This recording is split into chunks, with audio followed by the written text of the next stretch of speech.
VIRANI, what you said about the truckers, that's considered hate speech under this new law.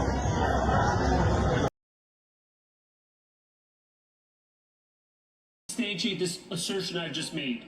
I substantiate it with the evidence I've gathered with my own eyes and from the accounts of other parliamentarians that have been shared with me. Far from seeing people exercising their constitutional rights to disagree vigorously with the government, we have seen instead intimidation, threats, and harassment. We've seen deliberate nuisances being created by truck horn blowing at all hours of the day and night, rendering the city effectively uninhabitable for local residents. We've seen open displays of hatred such as swastikas and Confederate flags and acts of direct hatred where windows are smashed on coffee shops that dare to fly the pride flag. We've seen the desecration of national monuments, including our National War Memorial.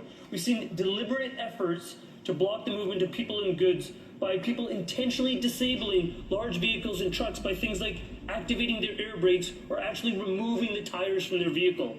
We've seen death threats then follow towards an Ottawa tow trucking company accused of being complicit with police efforts to remove such disabled vehicles.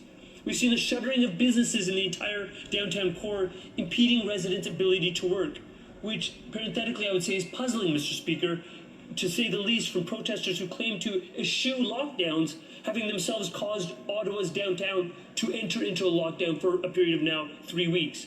We've seen intimidation and threats of the media, again ironic for those who would be more ardent defenders of freedom of expression than even me in terms of what I've already articulated. We've seen the active sabotage of 911 emergency call lines and even an attempted arson, Mr. Speaker. The protest, which ostensibly started out about vaccine mandates, has morphed into what resembles an occupation of the city by people who have openly declared, Mr. Speaker, on the public record that they are seeking to overthrow the government.